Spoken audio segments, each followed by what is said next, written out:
totalement.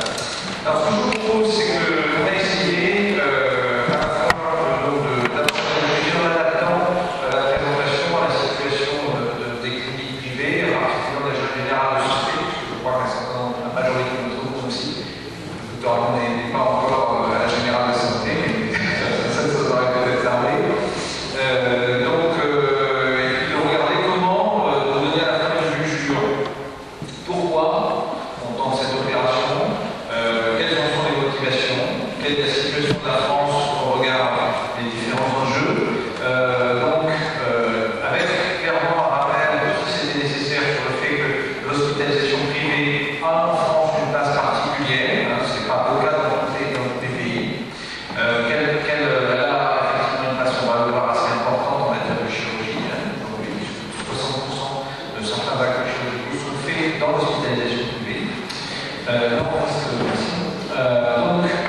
on fera un zoom sur la question des tarifs du secteur 2, comment ils ont évolué sur le passé, sans masquer les choses, en disant clairement que nous n'avons pas revalorisé depuis 2003 peu les tarifs, et ça explique aussi une partie de la croissance des patients de nos rêves. Et en quoi, troisièmement, le contrat d'accès aux soins se veut être une réponse innovante, et chose que j'espère convaincante, même si c'est clair que nous avons encore à combattre. Et puis, regarder sur un focus sur la générale de santé, quelle est aujourd'hui la place de la générale de santé en Île-de-France et quels sont en fait les enjeux et les spécialités concernées. Et puis, ce que je vous propose, c'est qu'à l'issue de ça, on ouvrira un débat, qui durera le temps qu'il durera, en fonction des questions que vous posez et des objections que vous pourrez, je suppose, nous présenter. Alors, rapidement, l'hospitalisation privée en France, par rapport aux principaux pays de l'OCDE, c'est une place particulière. Le Royaume-Uni, la Scandinavie ont souvent des établissements publics qui sont exclusivement publics et pris en charge par l'ONHS. Et puis à côté de cela, il y a des établissements privés qui ne sont pas du tout pris en charge. C'est aussi le cas dans d'autres pays. Donc avec aussi d'autres organisations qui existent, en particulier dans les pays du nord de l'Europe, la Belgique, l'Allemagne, aussi pour des raisons historiques liées aux congrégations religieuses notamment. Dans beaucoup de pays du nord de l'Europe, une grande majorité d'établissements privés non lucratifs, qui est, je dirais, un établissement, un parti d'établissement qui essaie peu d'être réparti en France. En US, aux États-Unis, l'hospitalisation publique est inversement minoritaire, dans un système principalement privé. Donc, ce partage en fait entre le secteur public, secteur privé, et secteur privé, surtout pas non lucratif, secteur privé lucratif, existe assez peu.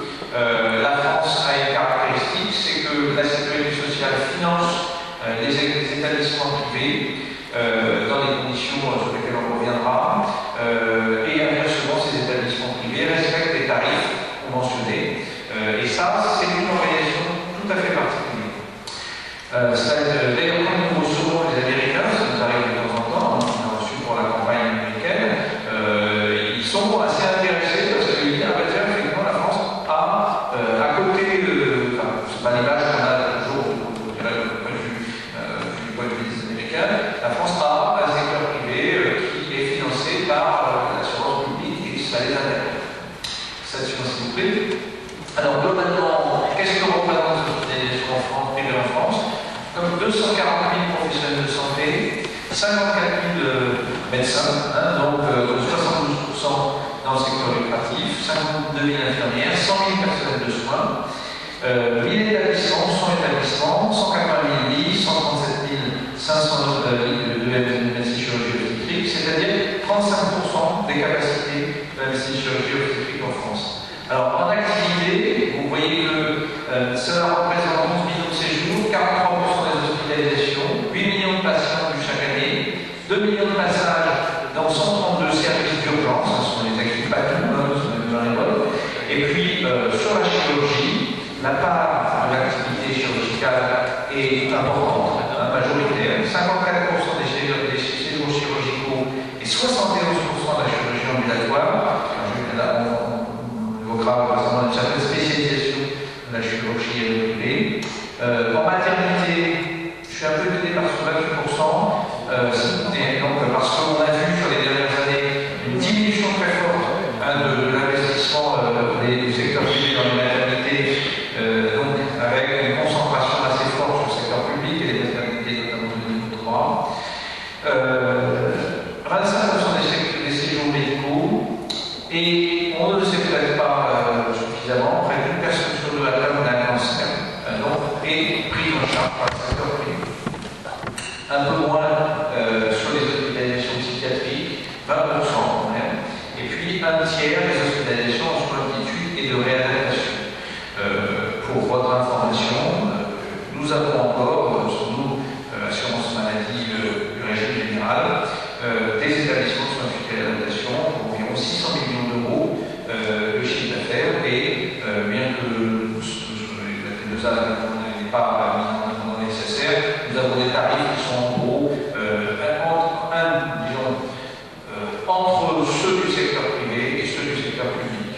Et nous connaissons les décisions des ARS, nous voyons les restructurations se faire, les élargissements de places donnés dans le cadre des restructurations publiques qui percutent nos propres établissements assez spécialisés. Donc, là-dessus, s'il vous plaît. S'il était nécessaire de le rappeler, nous considérons, nous, assurance maladie, que le secteur privé hospitalier, les établissements de soins cliniques, occupe une place qui est essentielle dans le système de santé, notamment bien sûr dans le domaine chirurgical, mais pas seulement.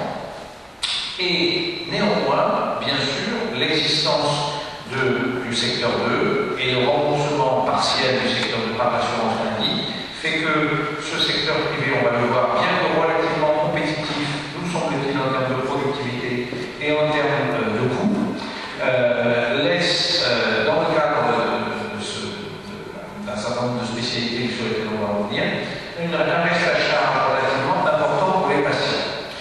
Alors, on va le voir, ce sujet du reste à charge est bien sûr un sujet de débat récurrent, d'interpellation des médecins, pas seulement du secteur public, du secteur privé, mais aussi de temps en temps du secteur privé à l'hôpital. Nous savons que nos tarifs de remboursement, on va le voir tout à l'heure, sont inférieurs pour le public, pour le privé que pour le public, et clairement, nous essayons, dans le cadre de ce contrat d'accès aux soins, de trouver un début d'issue à cette situation qui ne nous paraît pas satisfaisante et qui pose aussi un problème d'attractivité pour les établissements, puisque le principal, je dirais, reproche qui est fait aux établissements de soins privés, c'est le fameux reste à charge du patient. Alors, ces restes à charge, nous le disons, oui, on essaie de faire une présentation qui soit objective, sont d'autant plus importants que l'évolution de la revalorisation des tarifs du secteur 2 a été très faible, voire nulle, sur un certain nombre de cas, depuis 2003. Slide suivant, s'il vous plaît. Alors, slide encore. Donc, clairement, je rappelle que aussi des éléments généraux, le secteur 1 en France est majoritaire, très largement majoritaire. C'est les médecins généralistes, 90% d'entre eux. Chez les autres spécialités, 60%. Et donc, au total, 75% des médecins en France exercent en secteur 1, mais 25% des médecins exercent en secteur 2. Et nous allons voir que ces médecins du secteur 2 ne font pas que des dépassements d'honoraires, font aussi des actes à tarifs opposable et en nombre non négligeable. Les médecins secteur 2, si on se focalise sur les spécialités hors médecine générale, la médecine générale c'est principalement des maîtres donc en général, et les médecins dans le secteur 1DP, sont majoritaires dans des spécialités que nous considérons comme majeures. La chirurgie, bien sûr, 80% des chirurgiens, les 2 tiers des gynécologues obstétriciens, 60% des ORL, 55% d'ophtalmo, 65% des endocrinologues, pour citer des spécialités qui sont majoritairement en secteur 2. Alors, ce qu'on voit, c'est que, on le sait, le taux de dépassement moyen des médecins secteur 2 s'est accru. Disons qu'on peut, sur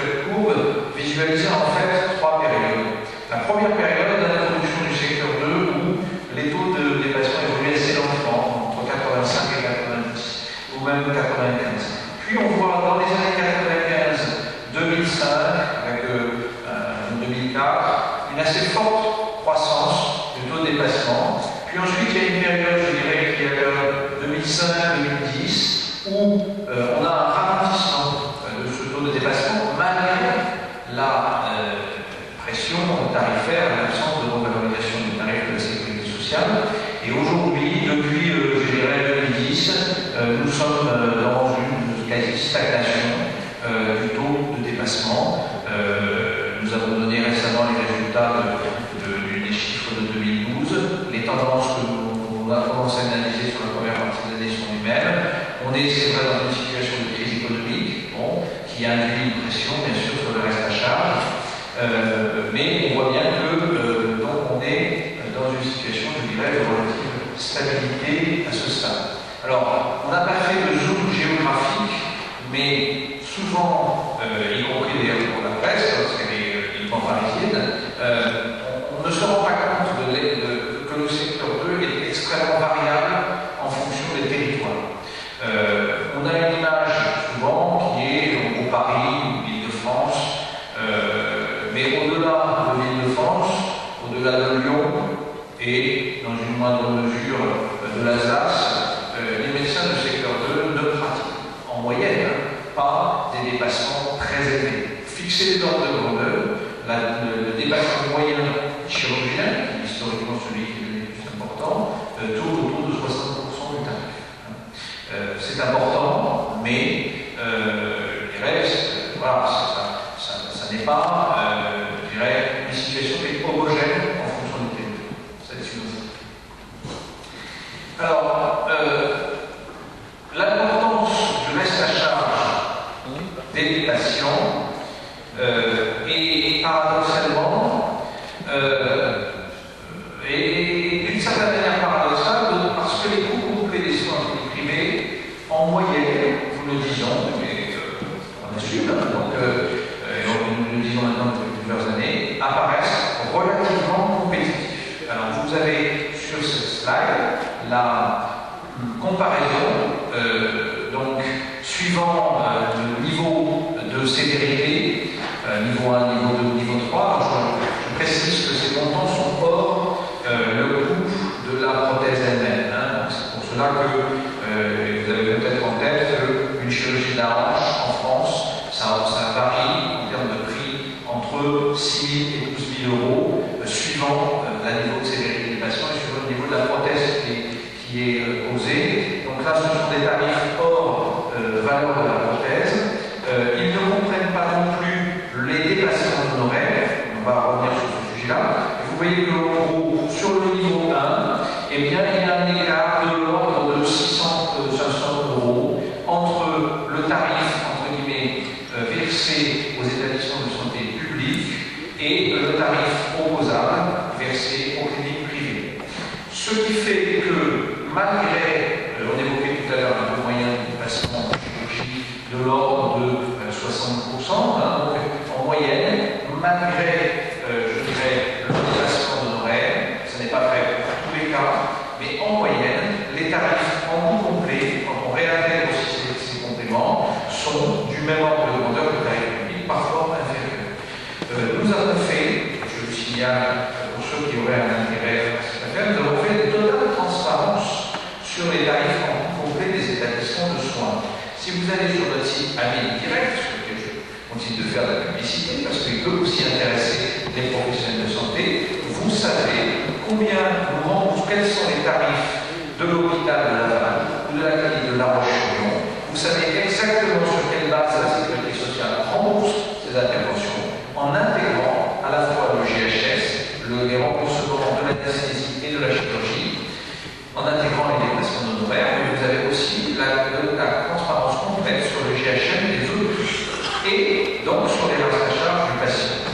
Donc on est dans une situation qui est un peu paradoxale. Vous voyez, dans le slide suivant, on peut reprendre un autre exemple, qui est celui des hernies inguinales. Alors,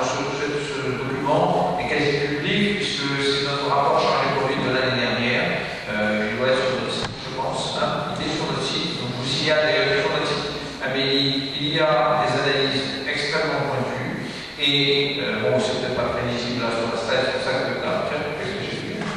C'est toi qui as fait.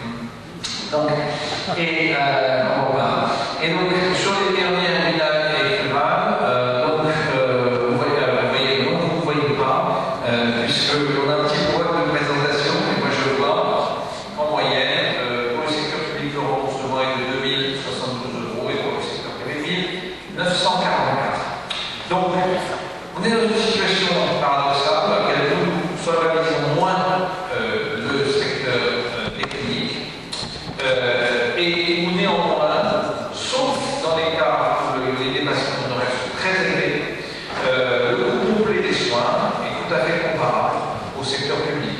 Ce qui nous, en tant qu'assureurs publics, nous interpelle, puisque nous continuons de recommander la liberté de choix de nos assurés en direction des offres de soins. Toutes nos conventions réaffirment le principe de la liberté de choix de l'assuré du choix des soignants dans le cadre, bien sûr, des établissements conventionnés. Et que, bien sûr, cette liberté de choix, eh bien, elle est aussi liée au reste à charge, plus de reste à charge, moins de liberté. Donc, ça est suivant s'il vous plaît. Donc, on a le même sujet sur les chirurgies de Paris, on a compris le sujet, on va passer après. Et donc, si reste à charge des patients, on a vu avec le précédent d'imaginer, on a aussi constaté un fort emballement médiatique. Alors, on a rappelé un exemple du Parisien dans un premier temps. Je lui ai dit pourquoi vous m'avez mis des hôpitaux? Parce que vous voyez bien, c'est les hôpitaux qui abusent. Mais c'est écrit dessous, même sur la réalité, le directeur général de l'ACNAM interprète des établissements de soins publics. Ce que je veux vous dire, c'est que ce sujet, comme vous le savez, n'est pas seulement propre aux cliniques privées, il concerne aussi le secteur privé à l'hôpital, qui est financé différemment. C'est-à-dire que quand un praticien est dans le secteur privé à l'hôpital reçoit l'intégralité du GHM et en plus des honoraires. Nous avons d'ailleurs dénoncé cette situation dans notre rapport sur les produits il y a 4 à 5 ans, mais visiblement, c'est un point qui a l'air de poser problème, en tout cas si on le supprimait. Nous n'avons pas été suivis par rapport à cette situation que nous considérons comme inéquitable et coûteuse pour la sécurité sociale. Mais la question effectivement des restes à charge concerne aussi bien sûr les cliniques privées, même si le taux moyen de dépassement, on le sait, dans les cliniques privées est inférieur à celui de l'hôpital, sachant que parallèlement, les professionnels hospitaliers qui font du secteur privé de l'hôpital ont aussi un niveau de notoriété qui souvent est quand même supérieur. Donc, je sais que c'est pas toujours accepté, mais on en discutera si vous voulez avec plaisir. En tout cas, le conseil. Donc, vous voyez que le budget général de santé représente, on a fait un zoom sur la chirurgie, environ, alors on a mis l'urologie à part parce que il peut y avoir des urologues, je crois, qui réalisent aussi des opérations en chirurgie oncologique, qui sont les qualifications, je suppose, représente environ 336 professionnels, donc 44, en plus 44 en chirurgie oncologique. Et vous voyez que le taux moyen d'acte à tarif opposable, c'est un point important, est en moyenne de 33%. Et c'est aussi le point que nous a semblé devoir être mis en évidence, c'est que les chirurgiens, mais aussi l'ensemble des autres spécialités du secteur de la générale de santé, réalisent un tiers de leur activité à tarif opposable. On sait qu'il y a des cas dans lesquels c'est obligatoire, des cas d'urgence, etc. On sait aussi qu'il y a des situations particulières de patients en CMUC. Nous avons fait il y a quelques années une analyse de des conditions de prise en charge des patients en CMUC entre les cliniques et nos hôpitaux. Nous avons mis en évidence qu'il n'y avait pas de différence dans la prise en charge. Ceci a été publié et vous trouverez cette étude sur notre site. Et donc, clairement, nous considérons aussi que, même si premièrement les cliniques privées réalisent une partie non négligeable de l'accès aux soins, dont on a vu plus de 50% en chirurgie, les chirurgiens de secteur le réalisent aussi pour leur part, une part de leur activité à tarif opposable, et donc à ce titre participent à l'accès aux soins. Ça est une aussi. Donc, est paradoxal. C'est-à-dire que si nous ne revalorisons pas le tarif du secteur 2, eh bien, les taux de dépassement vont continuer à accroître. Donc, par voie de conséquence, l'emballement médiatique va s'accélérer. Donc, le RME, inversement, le reste à charge de notre national va croître. Et donc, nous sommes, entre guillemets, dans une situation dans laquelle, effectivement, ceci ne paraît pas, je dirais, une bonne évolution.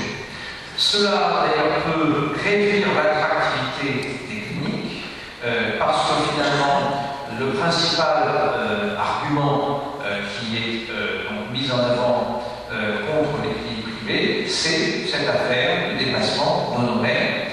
Clairement, là aussi, un point qui n'est pas encore totalement résolu, il faut bien le dire, c'est la solvabilisation complémentaire par les organismes complémentaires, car il ne faut pas oublier que dans notre pays, outre le régime général de sécurité sociale, 92% des Français disposent d'un organisme complémentaire qui les couvre, qui leur permet d'aller chez le médecin généraliste pour 1 euro. C'est quand même globalement une accessibilité que la plupart des pays étrangers nous envient, ils considèrent comme très très élevée. Et une grande partie de ces complémentaires couvre d'ores et déjà une partie des compléments d'honoraires. Il y a une révolution qui est en train de se faire de façon assez silencieuse et que les mutuelles couvrent de plus en plus, à 30%, pas toutes, mais un certain nombre d'entre elles commencent à couvrir une partie des dépassements d'honoraires. Et donc, et d'ailleurs, l'analyse du reste à charge, souvent, n'est pas faite en tenant compte de la couverture de la mutuelle, pour une raison simple, c'est que nous ne disposons pas de données exhaustives et représentatives de l'état de la couverture de ces mutuelles. Nous accuse régulièrement de ne pas avoir suffisamment accès à nos données.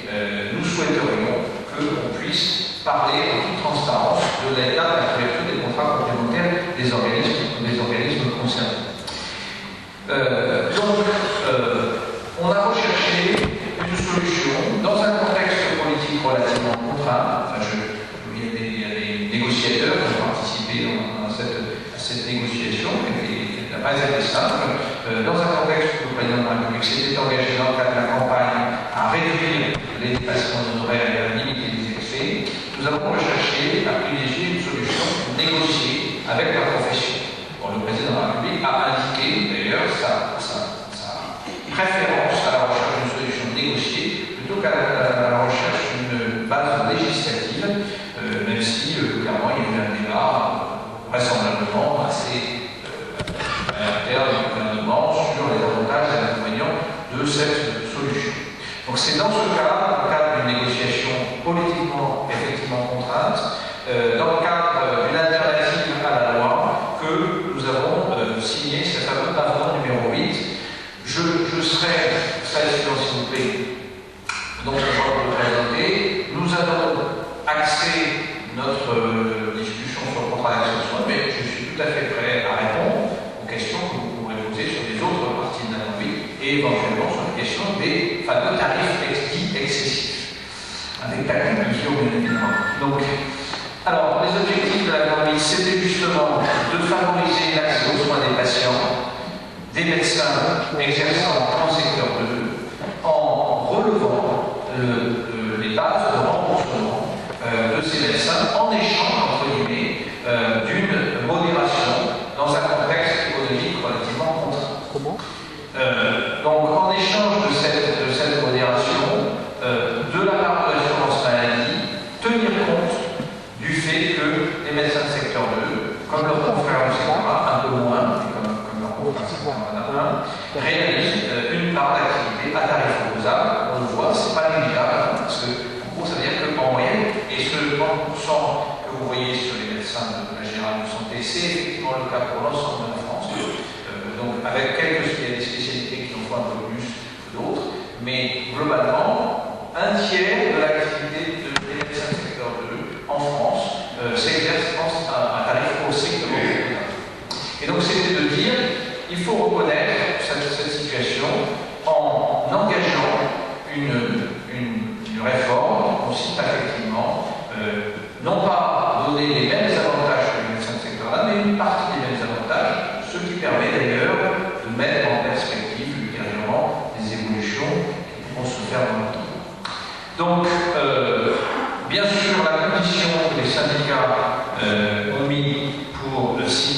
accord, c'était qu'il y ait un effort substantiel qui soit fait en direction des médecins de secteur 1, car le reproche qui était fait à l'assurance maladie du point de vue des syndicats de médecins, c'était de dire, écoutez, vous voulez qu'il y ait d'un côté une modération par les médecins de secteur 2, mais montrez que vous êtes de bonne foi et investissez sur le tarif proposable pour être clair, il y a aussi un problème d'équilibre politique. Car comment expliquer qu'on donnait des avantages aux médecins de secteur 2 si ceux qui ne font pas de déplacement ne voyaient pas un signal relativement important? Donc nous avons procédé, on va le voir, à deux opérations. La première, c'est d'investir sur les consultations en intégrant le principe d'une majoration de consultation pour les consultations pour les personnes âgées. Ceci est un axe qui a été retenu par très nombreux pays, notamment le Canada procède ainsi. Et puis deuxièmement, en soldant entre guillemets en réalisant la fin de l'ancienne CCN pour pouvoir se repositionner sur une nouvelle cible, car on sait, la CCN actuelle date maintenant de 2002. Il était temps, je dirais, de terminer cette opération, et donc nous avons fait pour la première fois pris un engagement de le faire de façon pluriannuelle, et au 1er juillet, le journal officiel de la République française a publié les tarifs, non pas sur une année, mais sur 3 ans, ce qui ne s'est jamais fait précédemment. Donc les 4 volets de l'avenant, qu'est-ce que c'est? Vous le connaissez, c'est le principe, bon, très clairement, la contrepartie politique de la négociation, c'était un élargissement des assurés à revenus modestes qui pouvaient bénéficier d'un tarif sans dépassement, parce que ceux-ci ne sont pas toujours couverts par les complémentaires compte tenu de leurs revenus, nous l'avons mesuré. Deuxièmement, le déploiement d'un contrat d'accès aux soins, et un point important de la contrepartie de l'accord, qui n'avait jamais été obtenu clairement jusqu'ici, c'est le principe que les médecins du secteur 1 qui disposaient des titres pour s'installer au secteur 2, mais qui, vous savez, étaient coincés dans ce secteur, pouvaient être éligibles au contrat, sous réserve bien sûr que l'équilibre entre les secteurs 2 et les secteurs 1 soit raisonnable. Et on va le voir tout à l'heure, on a considéré que cet équilibre raisonnable, c'était qu'un tiers des médecins du secteur 2 s'engagent pour que leur confrères puissent bénéficier des mêmes avantages que ceux dont ils disposent dès lors qu'ils disposaient des mêmes titres. Et puis, on a évoqué une revalorisation posable sur 3 ans. Et dernier point, qui fait l'objet de tensions parfois, mais que nous avons voulu, je dirais, appliquer de façon très progressive, notamment en Ile-de-France, le principe d'essayer de limiter les excès tarifaires, parce qu'on sait bien que la presse, interpelle principalement le système de soins sur ces excès et pas tant sur les problèmes. Et donc les excès sont particulièrement mis en évidence. Des excès, il n'y en a pas seulement individuellement, il y en a dans les cliniques, il y en a aussi au secteur hospitalier, et d'ailleurs un très grand cancérologue de la PHP a personnellement souhaité montrer l'exemple, puisqu'il a aligné ses consultations qui avaient été pointées dans le canard enchaîné sur la côte. Vous pouvez regarder, c'est un avis direct, vous voyez, vous pensez récemment à la personne que je ça c'est conseillé. Alors, les revalorisations ont été publiées au GO du 1er juillet, donc compte tenu des délais administratifs, c'est une bonne chose. Donc, la convergence vers le tarif, je rappelle que la CCR, on a pris une décision, c'était de ne pas baisser aucun acte d'hypertension, parce que, voilà, quand je suis arrivé en 2005, j'ai constaté qu'il y avait des évaluations, il fallait théoriquement baisser de très nombreux actes, et compris que ce n'est pas nécessairement tout à fait opportun de s'engager dans cette voie. On a fait un choix qui était de peut-être laisser le temps faire son office, et donc la revalorisation de la CCN s'est faite uniquement sur les actes gagnants. Donc on termine définitivement cette CCN ancienne. Le modificateur de 11,5% a été dans nos actes d'accouchement, car il nous a semblé que dans le contexte de diminution de l'activité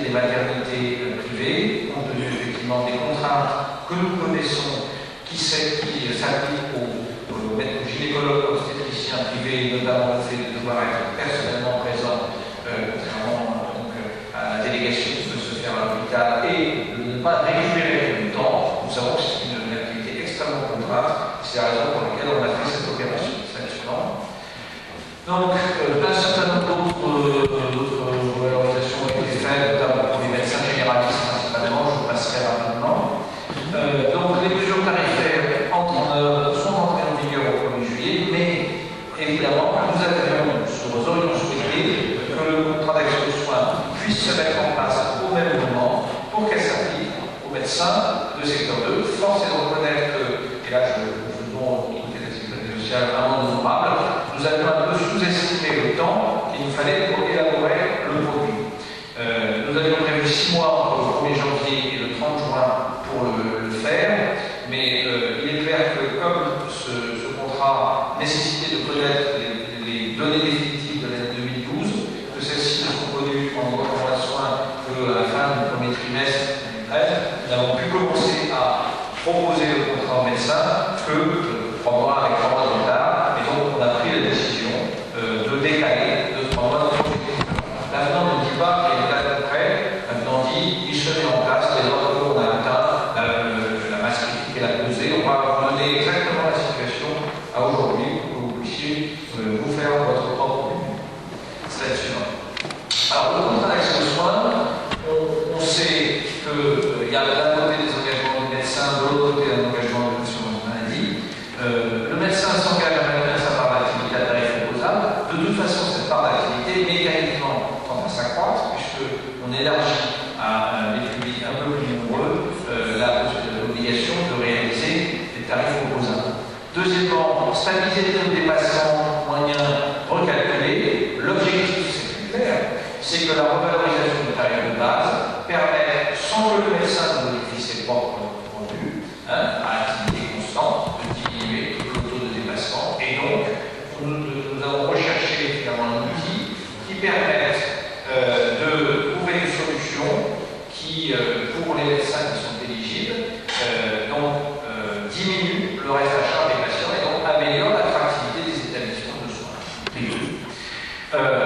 Et donc stabiliser la politique tarifaire sur la base de ce que vous connaissez, c'est-à-dire des fiches reflets qui vont porter à votre connaissance et qui sont donc celles qui sont présentées sur Amélie.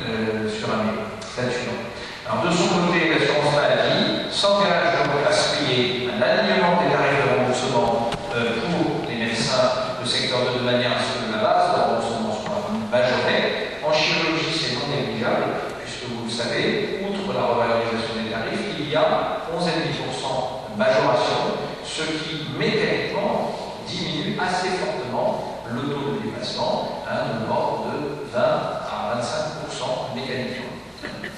Donc, prendre en charge la cotisation sociale pour la part d'activité qui est réalisée à tarif opposable, et puis la revalorisation de certains tarifs cliniques. Alors, ce n'est pas l'objet de cette réunion, puisqu'on est plutôt sur des spécialités techniques, mais médico-techniques. Mais sachez que pour les médecins généralistes, y compris certains maires, un certain nombre d'entre eux peuvent avoir 300, 400 patients médecins traitants.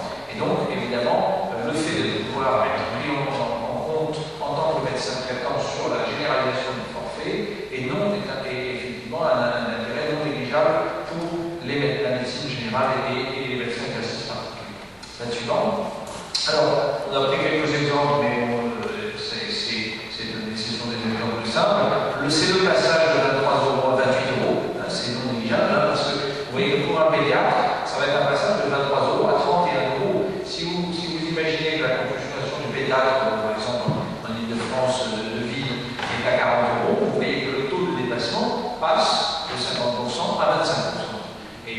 Et le remboursement du patient est très fortement majoré parce que s'il y a une complémentaire qui prend 30% de remboursement, elle applique la base de la sécurité sociale et donc le reste à charge du patient diminue très fortement. C'était notre objectif. Comprenez que, et là, ne nous cachons pas, l'objectif de cet accord, c'était principalement de diminuer le reste à charge du patient et de le faire dans un cadre conventionnel et contractuel.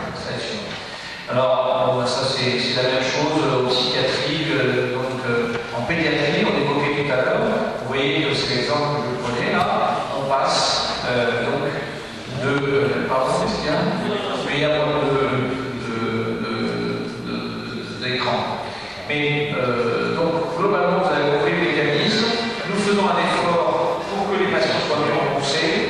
Les médecins qui s'engagent nous donnent la garantie que ceux qui vont d'abord bénéficier de cet effort, ce sont leurs patients. Ils bénéficient par contre pour les tarifs qu'ils font, un tarif opposable de la revalorisation aussi pour eux. Et puis on tient compte de leur activité de tarif opposable parce que c'est une réalité de terrain et nous en sommes conscients. Slide suivant. Donc là, c'est toutes les explications que vous donnez. Bon, qu'est-ce que ça donne en termes de prise en charge des cotisations sociales? Alors ça, c'est un point qui est un peu technique, que je vous comprendrai rapidement. La grande différence entre la revalorisation des honoraires et la prise en charge des cotisations sociales, c'est qu'on tape directement sur le revenu.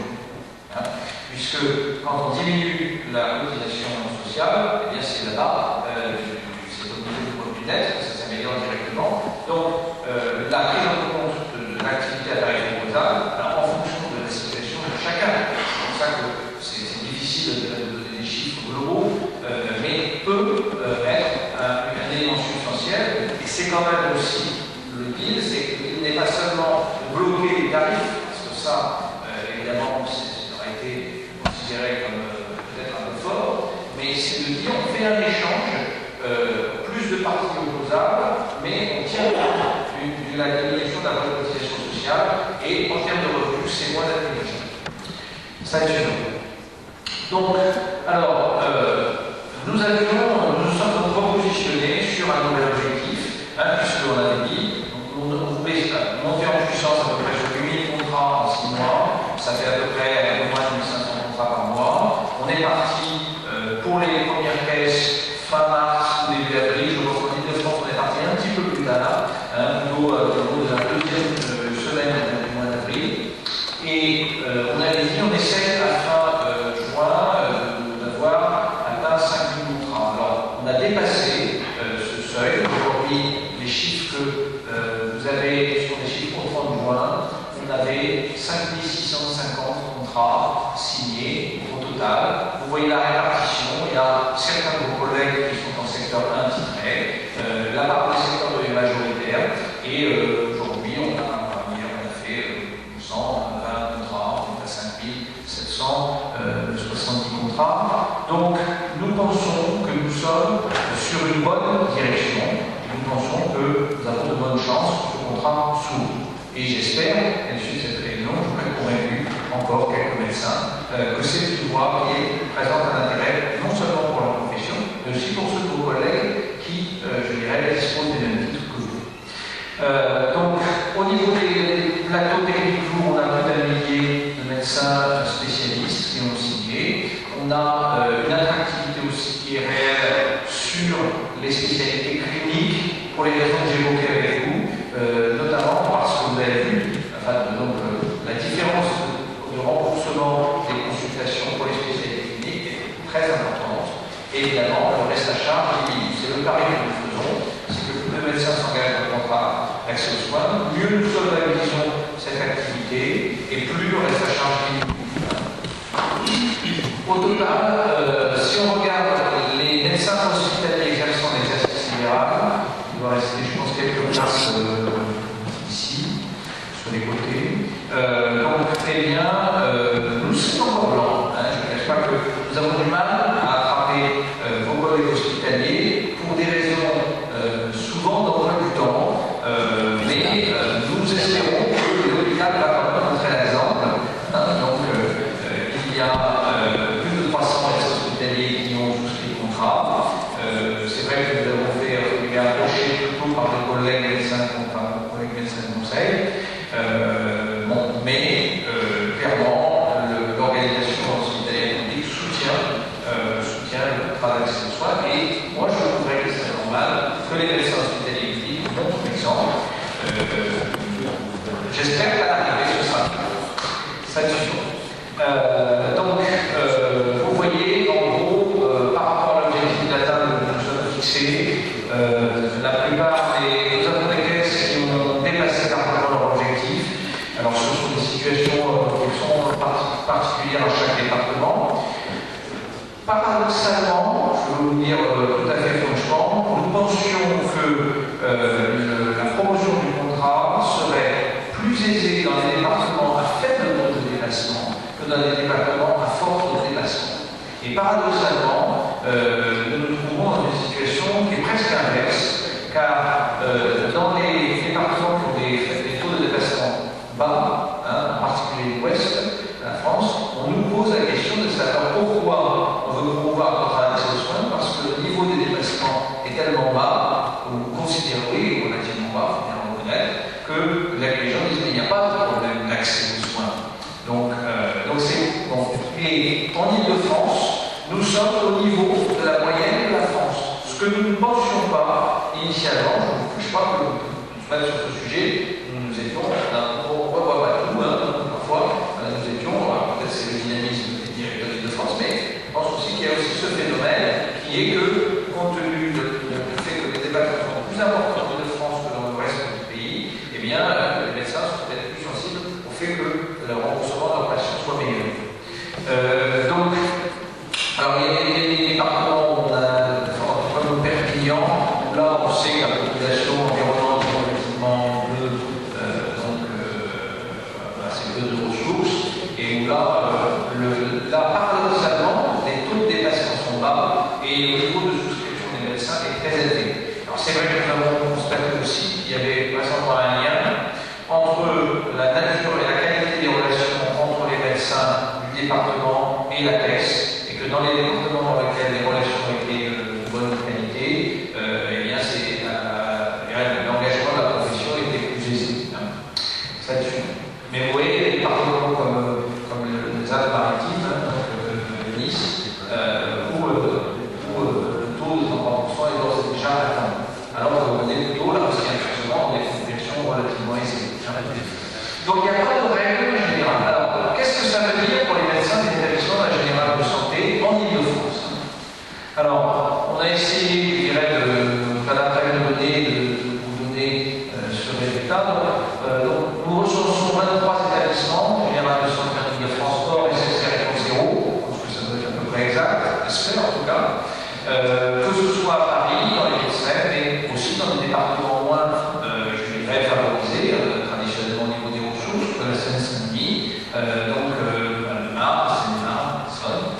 Donc, 85% des chirurgiens au secteur 2, c'est conforme à la moyenne nationale, il n'y a pas de variation, je dirais, par rapport à la moyenne. Les anesthésistes, la moitié des anesthésistes aussi, c'est à peu près ce qu'on constate. Donc, si vous voulez, la Générale de Santé, du point de vue de la, me semble-t-il, du point de vue de la part des médecins, ne présente pas de différence majeure, mais vous savez ça, beaucoup mieux que moi, plus précisément, que le reste de l'offre concernée. Slide suivant.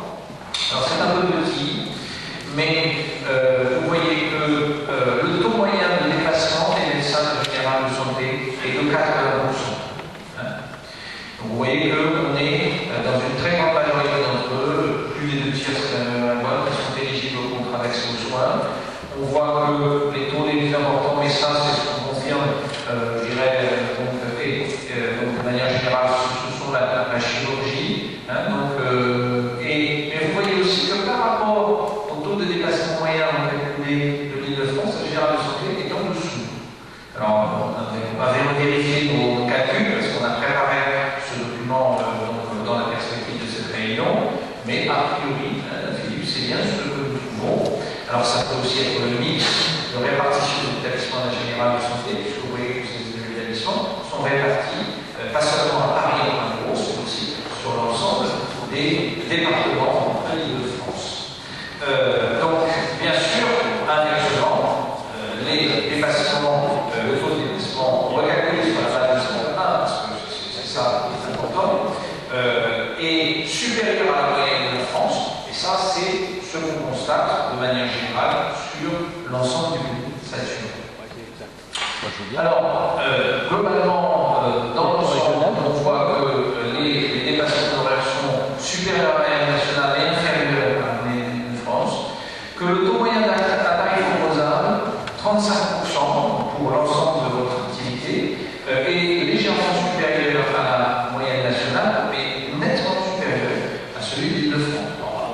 revérifier le calcul, et a priori, c'est ce que nous prouvons. Donc, ce qui, normalement, place les praticiens de l'ingénierie de santé, nous semble-t-il, dans une situation dans laquelle le contrat d'accès aux soins leur est normalement bénéfique parce qu'ils ont une activité à tarif opposable relativement, substantiellement supérieure à celle de la moyenne de l'Île-de-France. Alors, je terminerai en disant que, inversement, je pense que cette réunion a pour objet de constater que la décision des praticiens n'est aujourd'hui pas prise. Je vous rassure, si vous avez vu que nous avons bien déployé le contrat, un certain nombre de vos confrères sont vraisemblablement comme vous, c'est-à-dire qu'ils se posent des questions, ils attendent de voir, ils regardent ce que font leurs collègues aussi. Aujourd'hui, d'après nos calculs, on a environ 13% des médecins éligibles qui ont déjà souscrit le contrat. C'est en retrait par rapport à la défense du territoire national, et c'est aussi lié au mix de spécialités.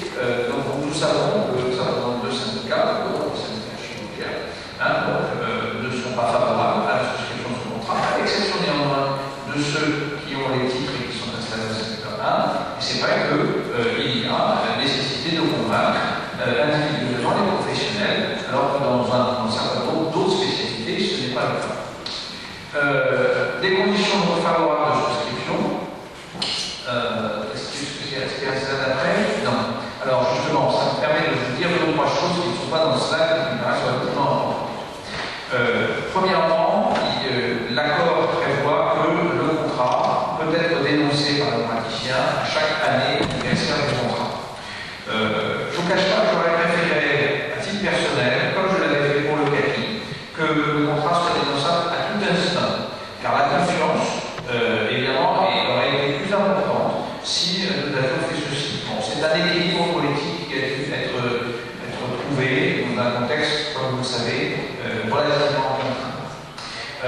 Deuxièmement, le contrat peut être dénoncé. Dans ce cas, la décision, et j'ai moi-même écrit clairement au directeur de l'organisme qu'il n'y aura pas d'injuste du point de vue de la prise en charge des patients, parce que nous considérons bien sûr que ce qui va en remboursement du patient, lui est acquis.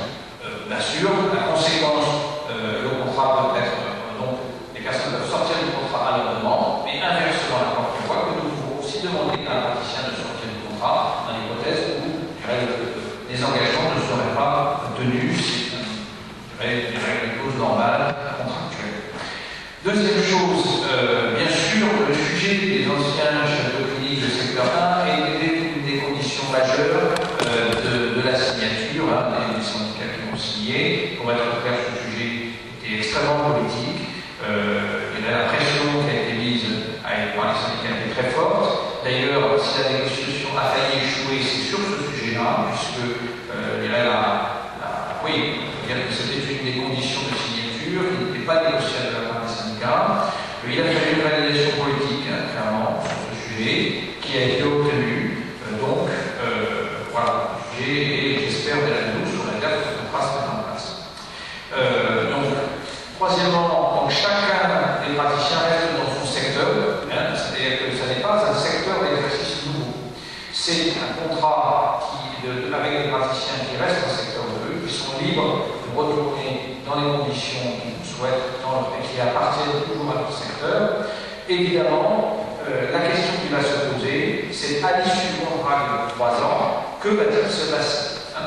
Et clairement, mettez-vous à notre place. Si le contrat s'ouvre, nous aurons en face de nous espérons peut-être 10 000 professionnels, 15 000 professionnels qui diront d'un côté, écoutez, nous participons à l'accès aux soins, on s'est engagé à maîtriser nos dépassements d'honoraires, mais nous pouvons sortir puisque le contrat fait 3 ans, et inversement, nous serons bien obligés de constater que s'ils sortent, les patients sont moins bien remboursés. Donc, la sortie du contrat donnera lieu, le temps venu, à un équilibre de négociation particulièrement complexe à gérer, on en est tous conscients. Mais c'est aussi peut-être ça, la voie de réforme qui permet de sortir de la situation actuelle qui ne satisfait finalement personne. Voilà, ce que je vous propose, c'est que j'en arrête là pour la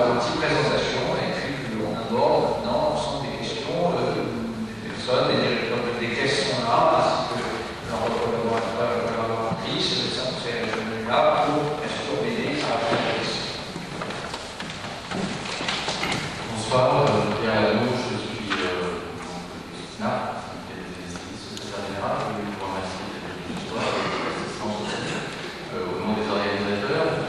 Je vais prendre ma casquette d'anesthésiste et vous poser deux questions. La première, c'est sur le contrat d'association et un contrat individuel, c'est-à-dire avec le praticien. Or, dans nos sociétés, on travaille plus souvent en nous qu'en individu. Et donc, on se retrouve dans des équipes souvent à travailler en commune et avec des praticiens inscrits à différentes écoles. Du fait du hasard et des médicales, on fait que certains puissent s'installer des nouveaux édifices dans ce secteur d'ailleurs, parce que souvent, quand on fait des nouvelles organisations des études médicales, on a le droit de le faire. Et les anciens sont assez clairement. Et on se retrouve en fait avec le CAS maintenant, avec trois catégories. On en avait deux avant, secteur 1, secteur 2. On a des secteurs 1. Secteur 1 compatible CAS, des secteurs 1 non compatible CAS et des secteurs 2. Et pour les équipes, c'est un problème, parce que les secteurs 2, certains voudraient bien signer, certains voudraient pas signer, les secteurs 1, certains peuvent, certains ne peuvent pas. Est-ce qu'il y aurait une possibilité d'une vision d'équipe, une vision individuelle dans ces cas-là? Il y a des analystes qui ne sont pas tout seuls d'ailleurs, il y a des archéologues qui sont dans cette situation également. Et une autre question beaucoup plus technique pour les anesthésistes, on avait dans la zone du Vendée la rémunération de l'échographie, l'écho-d'âge pour les blocs nerveux et pour les juillet, on l'a fait dans le texte, on voulait savoir où ça en était. Voilà, je vous remercie. Effectivement, vous avez raison, c'est une question qui nous est posée pas seulement ici, mais de manière générale. Il y a un certain nombre de praticiens qui exercent souvent regroupés, pas seulement d'ailleurs dans les plateaux techniques, mais aussi dans des groupes de spécialités. Alors, vu du point de vue du patient, je dirais, il y a toujours que deux catégories de médecins. Il y a ceux qui permettent un remboursement sur la base des tarifs de la sécurité sociale, et il y a ceux qui ne le permettent pas, simplement on augmente la part de ceux qui permettent un remboursement plus important, qui ont fait par la complémentaire, et on diminue la part de ceux qui ne le permettent pas. Alors, aujourd'hui, clairement, nous n'avons pas souhaité, du côté de l'assurance maladie, c'est pas du côté des syndicats que cette équipe s'est fait, ouvrir le contrat d'accès aux soins au-delà des anciens chefs de clinique aux médecins de secteur 1. On nous aurait dit qu'on généralise les dépassements d'honoraires. Et évidemment, politiquement, ce n'était pas une voie envisageable. Bon. Néanmoins, je vous dis, voilà, ce que l'on va attendre dans 3 ans, si on s'aperçoit que si on permettait que les complémentaires, un des sujets qui n'est pas traité non plus à ce stade, rembourse au mieux les dépassements d'honoraires en particulier, en échange du fait que nous sommes dans un équilibre très raisonnable, eh bien, permettre que le reste à charge des patients soit très faible. Moi, je pense que c'est la voie qu'il faut poursuivre. On a bien conscience que ce n'est pas toujours simple, effectivement, ces affaires de travail en équipe. Mais aujourd'hui déjà, en fait, on est confronté à cette situation-là, puisque, comme vous savez, la moitié des anesthésistes exercent en secteur 2, l'autre moitié en secteur 1. Il y a quand même historiquement eu des évolutions, des installations, mais c'est une césure que l'on connaît aujourd'hui.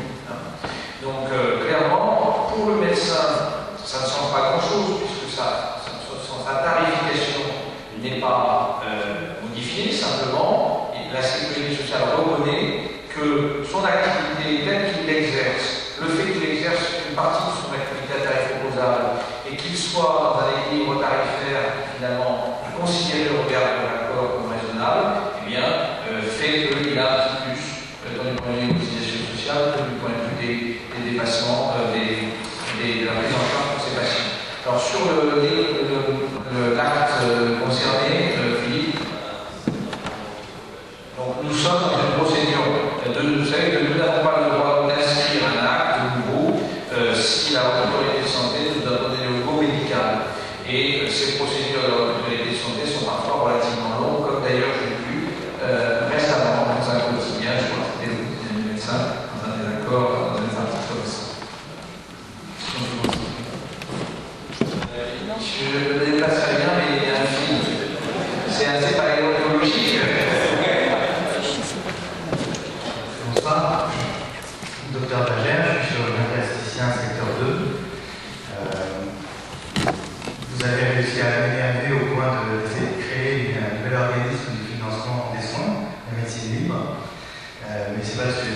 pas. Je voudrais savoir, par exemple, dans mon cas, que peut m'apporter le CAS. Alors, je suis obligé donc d'expliquer mon cas.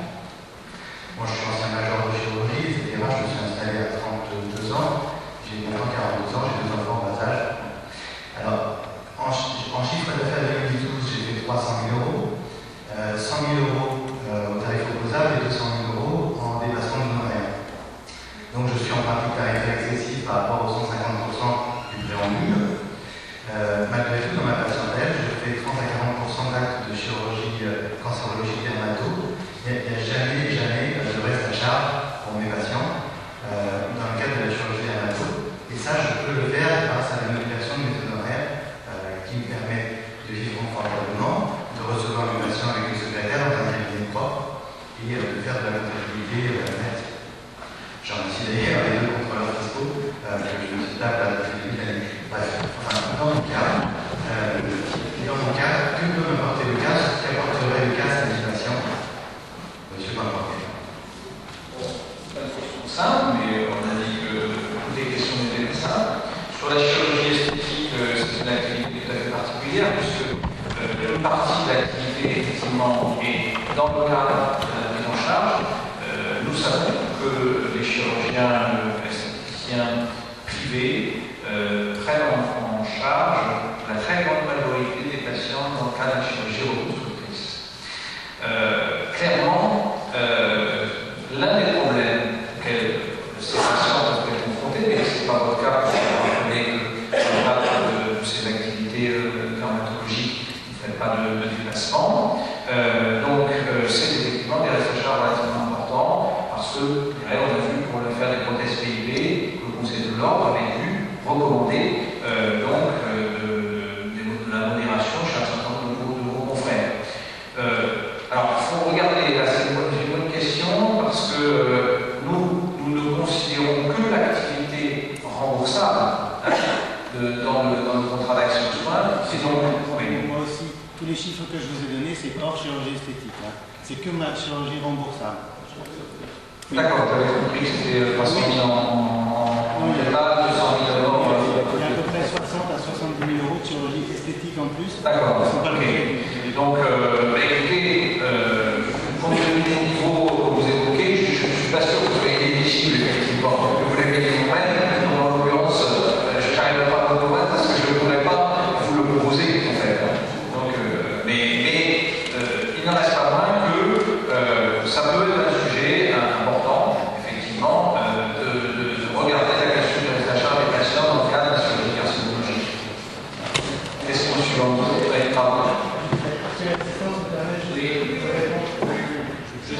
C'est un truc important. En Ile-de-France, on est là-dessus, ils sont toujours regardés. C'est quand même une bataille autour de l'Île-de-France. Et on a dans notre région une particularité, c'est que si on regarde les dépassements, on a une soixantaine de pourcents qui sont en dessous des 100% pour tout le monde. Et on a une trentaine de pourcents qui sont au-dessus, avec en fait surtout au-dessus de 150%, une vingtaine de pourcents, et 10% au-dessus de 200%. Ce qui situe quand même l'Île-de-France, qui est toujours celle qui va être regardée et qui va être toujours l'objet de toutes les attentions des politiques, dans une situation un peu particulière par rapport aux contrats d'accès aux soins. Surtout qu'on retrouve dans ceux qui sont au-delà des 150% ou des 200%, la catégorie des chirurgiens pour lesquels on comprend bien pourquoi ils dépassent, parce que leur acte, est carbonisé depuis longtemps, et deuxièmement, ce n'est pas des actes répétitifs. Donc de toute façon, quand ils opèrent un patient, ils opèrent une seule fois. Donc on ne s'étonne pas que dans les établissements privés, lorsqu'ils présentent leur dossier d'autorisation, etc., alors que l'accès tarifaire devient un élément presque exagéré de l'évaluation des qualités de l'offre des établissements, il y a un sujet qui se pose dans mon Île-de-France qui est peut-être un peu plus sensible de la présentation globale que vous faites. Donc là-dessus, il y a un vrai sujet, c'est que l'éligibilité est à 100%, on comprend bien. Pour autant, on va avoir un certain nombre de chirurgiens qui font, comme notre collègue l'a dit, leur travail en essayant de prendre tout le monde en charge, en répartissant leurs honoraires, et qui vont se retrouver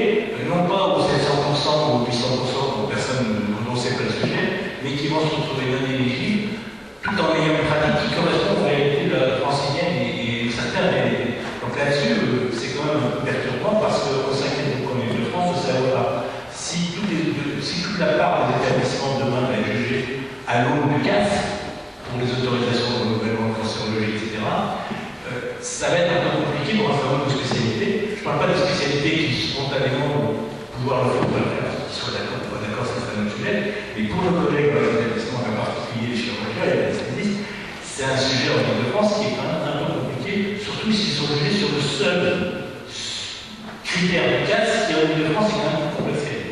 Donc là, il y a un sujet.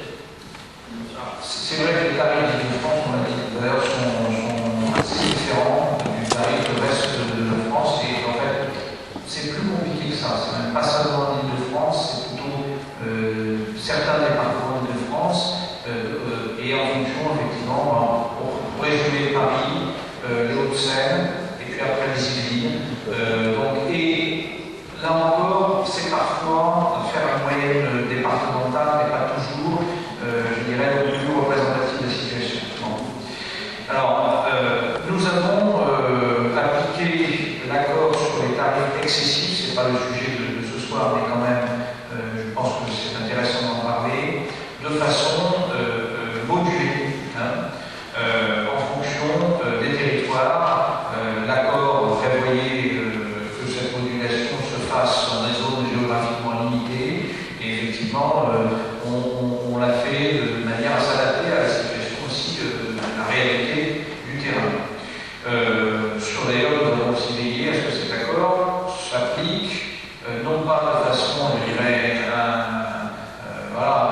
mécanique, sans qu'il y ait un dialogue avec les professionnels concernés, mais j'ai demandé à mes directeurs de personnellement s'engager et d'appeler les professionnels concernés pour avoir avec eux un dialogue. Et d'ailleurs, je ne vous cache pas que j'en ai un hier, c'est parmi de France, je peux le dire, qui m'a dit finalement, maintenant que j'ai eu la discussion avec la personne qui était en face de moi, peut-être que je vois les choses de la même manière.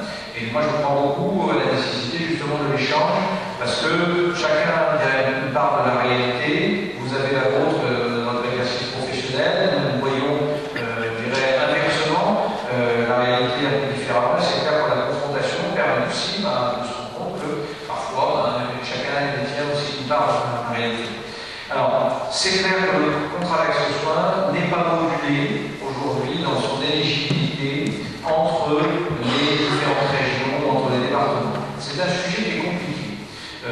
Parce que d'un côté, on pourrait considérer que les charges des praticiens de Paris, donc en particulier, mais c'est aussi à Nice, parce que l'immobilier à Nice, c'est quasiment l'immobilier de Paris. Mais en tout cas, il y a certains départements dans lesquels les charges ne sont pas du même niveau que ceux des départements plus ruraux. Donc il suffit de regarder l'immobilier qui varie de 1 à 10.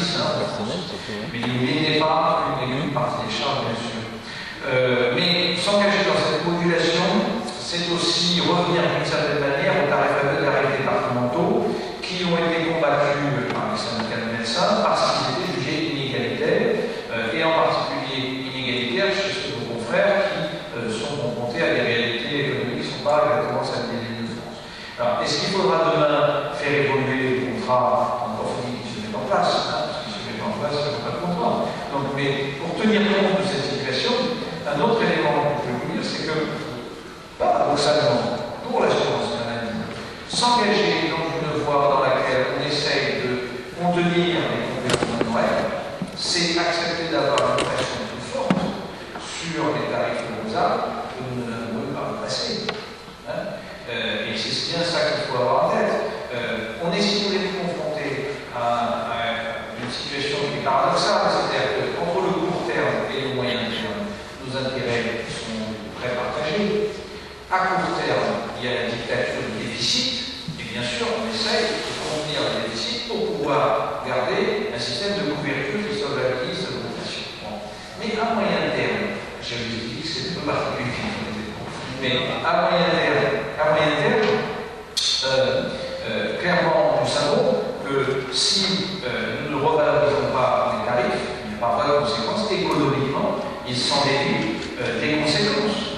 Donc, et paradoxalement, rentrer dans cette affaire de contrat d'accès aux soins, c'est aussi du point de vue de l'assurance maladie accepter qu'à l'issue de cette opération, nous savons que nous aurons une pression qui sera différente. Puisque d'un côté, aujourd'hui, nous avons une pression qui est celle des médecins du secteur 1, qui nous disent, mais nous, il faut nous revaloriser parce que c'est normal.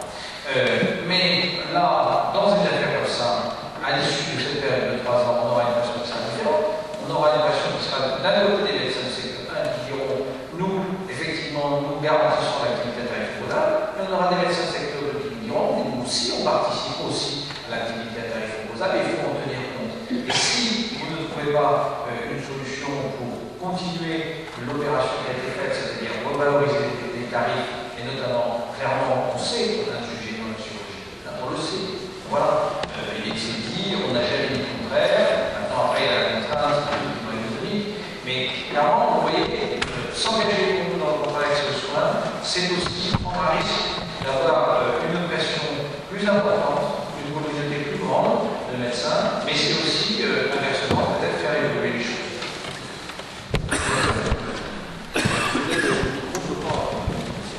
Bertrand Roche-Mambon, je suis du bloc, je suis gynécologue obstétricien. Je remercie Monsieur le directeur de ce brillant exposé, mais ici aujourd'hui, l'essentiel des praticiens sont des praticiens d'établissement, des praticiens de plateau technique lourd, des accoucheurs, des chirurgiens, des anesthésistes. Et pour nous, la fin, le contrat d'accès aux soins est une limitation volontaire de notre part du montant de nos honoraires. Clairement, moi, chef d'entreprise, je m'engage, si je signe ce contrat, pendant 3 ans, à plafonner mes honoraires, c'est-à-dire mes recettes, au niveau de celles de 2012, quoi qu'il arrive. Bien sûr, vous pouvez dire, je peux éventuellement en sortir.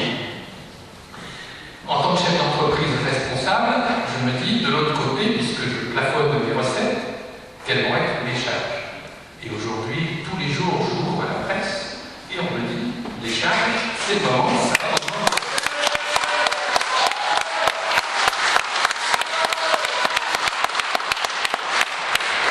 Alors, vous avez prévu ça et vous avez dit, mais on vous en prend une partie en charge. Une partie seulement, et puis pas ce que vous allez pouvoir reverser à ceux qui le signeront, ils le toucheront en 2014. Alors que les charges que je vais payer en 2013, c'est sur mon activité de 2012. Donc là, tout va augmenter. Et je me trouve devant un effet ciseau qui, pour beaucoup d'entre nous, va poser de graves soucis. Nous n'avons pas les reins de la Générale de Santé, on n'a pas les financiers derrière nous, nous sommes tous des entreprises individuelles. Donc, l'écueil principal que je vois, c'est ça. En tant que chef d'entreprise, je perds ma liberté.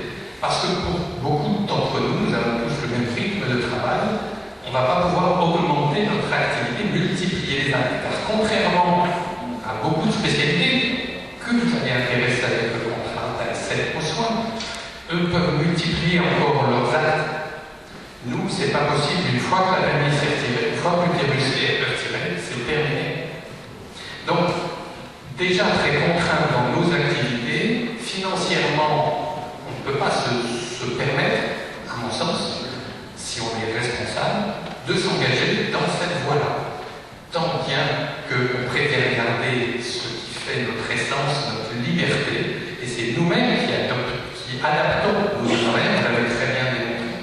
Vos tableaux sont tout à fait éloquents à ce sujet. Nous adaptons le montant de nos honoraires aux patients qui sont devant nous.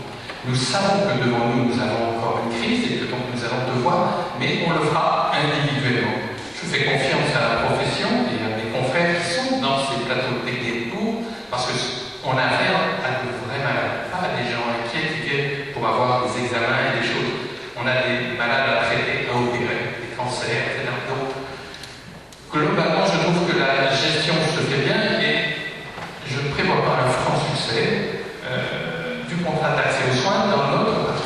Mais rassurez-vous, nous sommes qu'une petite minorité, vous le savez bien, et donc il est bien probable que les 8000 finiront par être atteints un jour ou l'autre et vous allez progresser. Le deuxième élément que je vois, c'est le moment dont on va en sortir. Vous l'avez souligné, il y aura des décisions à prendre. Mais ne nous leurrons pas, si ce contrat d'accès aux soins voit le jour, il y aura deux mondes. Ceux où les tarifs de remboursement auront un peu progressé, puisque l'engagement est quand même somme toute modéré. Sur des bases d'engagement de 2002, on est déjà en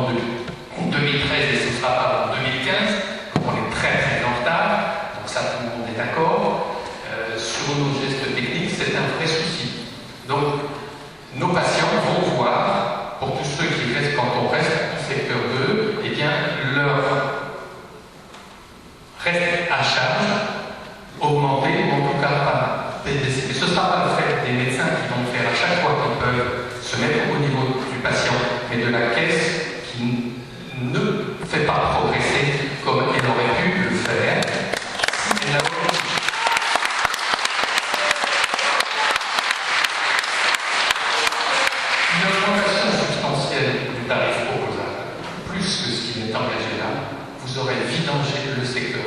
Ça n'a pas été le chemin choisi. Je sais que c'est difficile. Bon, j'ai essayé de traduire, je pense, ce que beaucoup ressentent ici. Et cet aspect de liberté d'entrepreneur individuel, qu'on soit à la générale de santé ou ailleurs, peu importe, n'oubliez pas, nous sommes indépendants de l'organisme qui gère.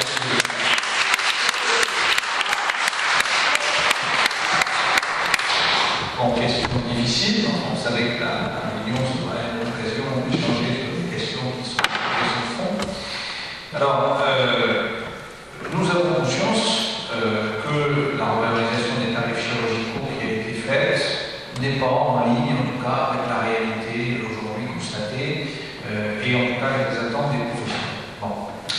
Mais justement, il est très difficile pour l'assurance maladie de revaloriser substantiellement les tarifs de la sécurité sociale, compte tenu du fait que, inversement, ce qui est ressenti aujourd'hui par les patients, c'est justement la situation de reste à charge. Et donc, moi je sais que politiquement, ce serait incompréhensible de faire une opération de ce type, quand bien même, par exemple, on aurait les moyens, mais bon, après ce sont des choix politiques, si vous voulez. Est-ce qu'on veut solvabiliser convenablement la chirurgie, oui ou non? Est-ce que, voilà, on considère qu'il y a un effort et une priorité à donner dans ce domaine? On a vu tout à l'heure, la chirurgie privée, c'est plus de 50% de l'activité chirurgicale du pays. Qu'on le veuille ou non, avec plus de 50% de l'activité chirurgicale, avec des tarifs opposables à 30% des actes, voilà, c'est un état de fait. Nous, on ne fait que le constater. Clairement, le contrat d'accès aux soins nous paraît justement l'outil qui nous permette, dans un temps que nous espérons à venir, dans le cadre d'un nouvel cycle de la CCM, de réévaluer les tarifs chirurgicaux, sans qu'on nous dise que cette réévaluation se terminera, excusez-moi de vous dire très franchement, c'est nous aussi, on a des comptes à rendre, dans l'approche du chirurgien, sans que le patient ne soit mieux remboursé.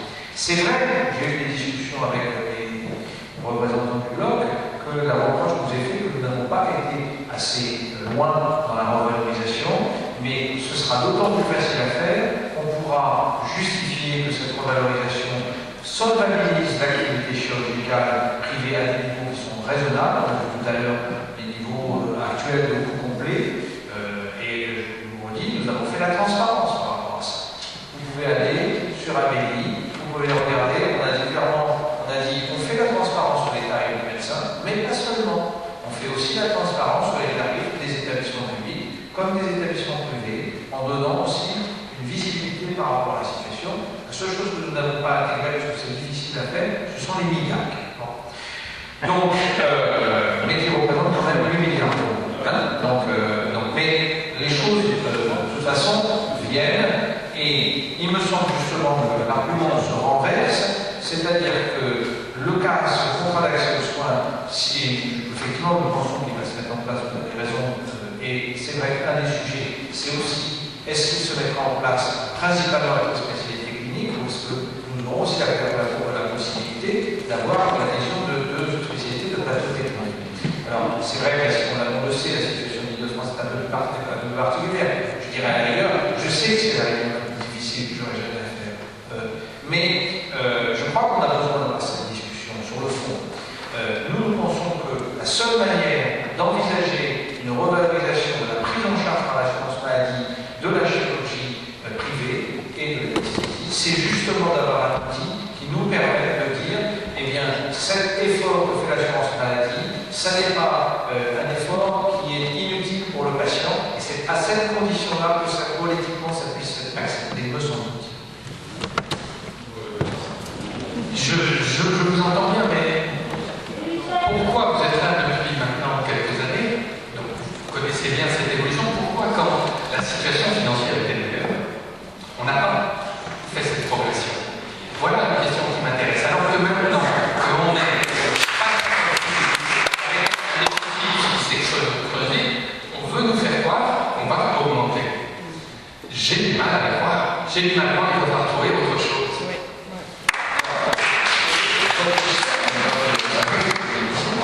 Premièrement, il y a eu une revalorisation en pourcentage sur les répartitions du secteur 1. C'est C'est vrai que, par contre, sur les secteurs 2, c'est ce qu'on disait tout à l'heure, les revalorisations n'ont pas suffi.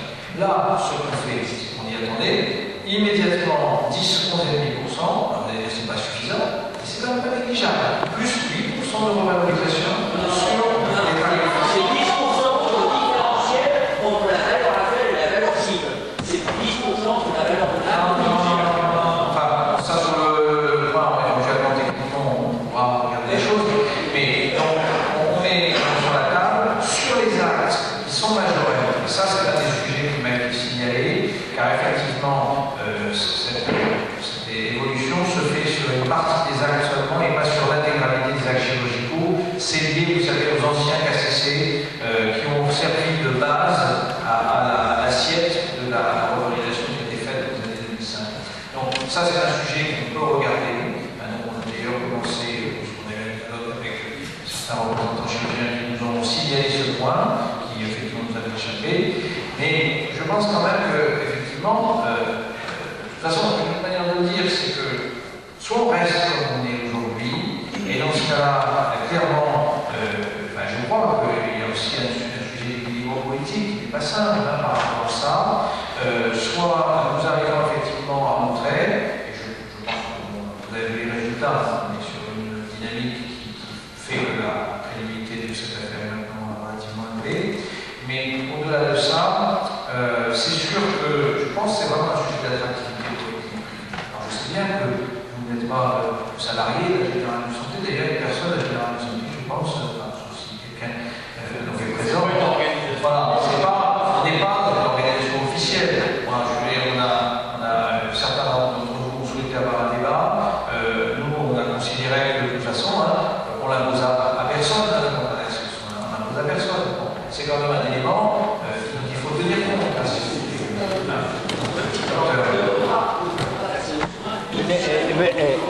Micro, venez.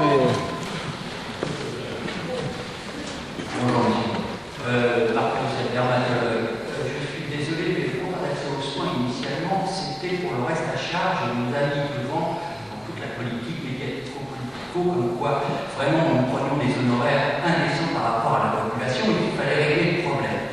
Ceci étant dit, depuis plusieurs années, à chaque ligne de prescription, que ce soit les CS ou les LP1, pour les radiologues, chaque fois qu'il y avait un acte technique, vous prenez 0,5, une franchise systématique de le déremboursement des médicaments.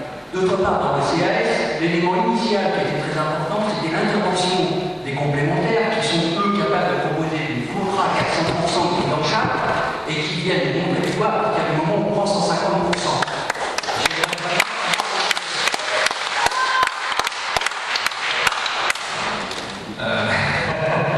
Alors là, je suis un peu gêné, c'est sûr, parce que, pour être tout à fait clair, comme un certain nombre de syndicats signataires, j'aurais préféré que l'engagement des complémentaires soit plus fort.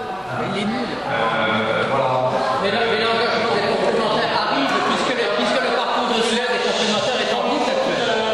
Alors, donc si vous voulez, parce que je ne vous cache pas que ça aurait été beaucoup plus facile pour nous, et on le sait, donc, les gens qui sont là pour le savent, de promouvoir le contrat d'accès aux soins en disant si vous souscrivez ce contrat, il y a une prise en charge qui est faite et qui garantit que votre patient, au-delà de la sécurité sociale, sera encore mieux pris en charge. Alors, il y a eu un engagement qui pour l'instant est plutôt resté, je dirais, plus, comment dire, putatif en quelque sorte, mais clairement, je crois que, nous, en ce qui me concerne, pour préciser les choses, j'ai fait part au gouvernement du fait qu'il me paraissait souhaitable que cet engagement qui a été fait par la complémentaire devienne une réalité.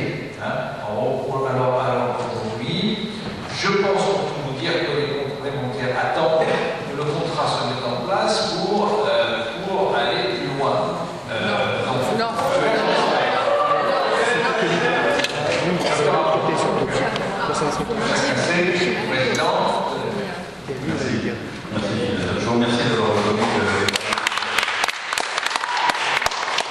Je vous remercie d'avoir reconnu que les arrêts composables n'avaient pas été demandés depuis un moment, là, dans vos slides, donc je vous remercie de ça.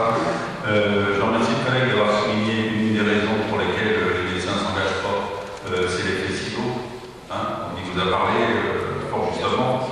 J'ai fait un petit calcul, 5650 adhérents casse, 1000 des PDF, il en reste 4550. Vos chiffres disent 25% de spécialité clinique. Il reste 3500 généralistes, pré-retraités, secteur 2, qui prennent le CAS et qui vont faire le succès de votre CAS. Bon, ça m'étonnerait qu'on arrive à gagner avec ça, mais le paradoxe est, objectivement, on nous a collé un CAS, un nom numérique, pour encadrer les tarifs pharaoniques, et qui rentre dans ce CAS les médecins généralistes pré-retraités qui, dans 3 ans, n'entendront plus parler. Parce que sur les 10 000, vous nous dites, dans 3 ans, ils vont sortir, et notre problème, c'est les 10 000 qui vont sortir. Je vous rappelle, vous étiez signataire de l'enterrement de première classe des médecins référents, des 7 000 médecins référents, qui gagnaient 30 000 €. Et d'un trait de plume, en une soirée, vous avez viré 30 000 € des médecins référents. Je me dis, comment voulez-vous que la confiance arrive, que la confiance soit là, quand on sait ce que vous en faites?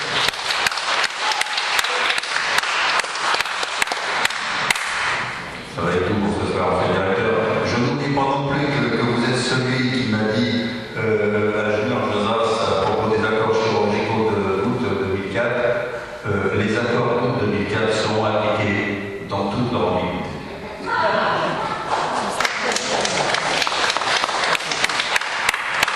Parfois, la situation est complexe et l'ambiguïté, on n'en sort qu'à ses dépens, c'est bien connu, hein, c'est ce que dit la médecine. Bon, sur les médecins référents, il n'est pas à 30 000 €, hein, donc on le sait pas tous, à certains peut-être actuellement, mais très marginalement. Sur la question des charges, le sujet des règles, le sujet du choix individuel, je pense qu'en fonction de la situation de chaque praticien, chacun prendra sa décision au regard de la vision qu'il a de son exercice. Et comme je le redisais, au moins on peut nous donner acte que sur cette opération, nous n'avons rien imposé à personne, et que c'est un choix libre, et nous essayons de donner aux praticiens les éléments d'information. Je vais passer tout de suite la parole. Sur la question quelqu'un a évoqué la médiatisation. La médiatisation, si vous regardez l'analyse de la presse, en fait, souvent, la presse en public, j'en parle pas professionnel, qui est évidemment cette situation, une analyse qui est plus, par construction professionnelle et approfondie, et la presse en public, et souvent, des journaux comme le Parisien, pointe principalement les excès. Hein. Je pense que c'est un autre sujet. Hein. Le contrat d'accès aux soins n'est pas là pour éliminer les excès. Les excès, on le sait, sont le fruit de très peu de praticiens. Hein. Vous savez, je me souviens, il y a une maxime qui dit que dans toutes les, quelle que soit la profession, finalement les gens qui font des excès sont à peu près toujours en proportion identique, et quelle que soit la profession. Donc c'est un point un autre sujet. C'est d'ailleurs pas sur les praticiens excessifs que l'on va régler le problème de l'accès aux soins de la plus grande majorité de nos concitoyens. On l'a vu, je sais bien que c'est compliqué, mais les praticiens de la générale de santé, ils participent à l'accès aux soins de très nombreux de nos concitoyens. Je crois de l'ordre de 10% à peu près de l'accès aux soins d'Île-de-France. C'est loin d'être négligeable, et on le voit sur les départements qui sont pas très simples. Donc ce calcul-là de charge, c'est un calcul qui se comprend. Hein, donc c'est des choix qui nous appartiennent, des choix de responsabilité économique. Nous pensons que si on regarde, alors bien sûr, s'il n'y a aucune activité tarifaire, je ne peux pas vous dire que c'est très équilibré. Hein. Mais pour ceux qui on voit qu'en moyenne, c'est le cas très pour ceux qui en réalisent, parce que comme vous l'avez dit, docteur, vous tenez compte de la situation de votre patient, et bien c'est un choix qui est loin d'être irrationnel. Il y avait une intervention. Peut-être encore prendre une ou deux questions, si possible. J'ai bien vu que certains voulaient continuer de s'exprimer, mais on ne va pas passer la parole si vous voulez, bien sûr, mais il faut que chacun puisse évoquer ses problèmes. Vous êtes évidemment dans votre rôle à présenter le contrat d'accès aux soins de la meilleure façon possible. Il n'en reste pas. Vous êtes dans votre rôle. Il n'en reste pas moins vrai que le contrat d'accès aux soins, en amont du contrat d'accès aux soins, il y a un avenant 8. Et je réponds à notre collègue du bloc en disant qu'il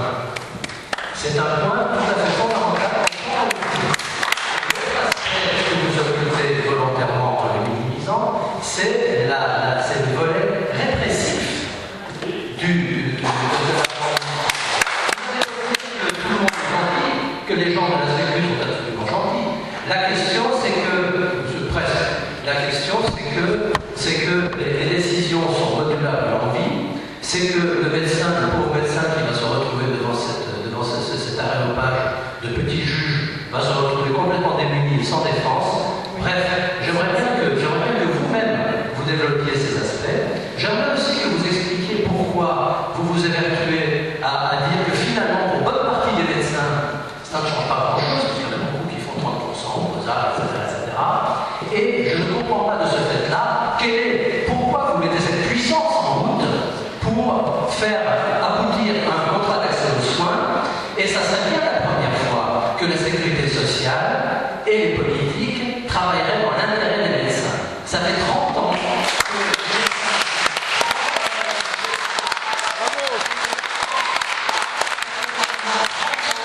la sécurité sociale et les politiques ont la main dans la poche. Ça fait 30 ans qu'ils me spolient. Ça fait 30 ans que petit à petit ils approchent de mes génitales. Et là j'en ai marre.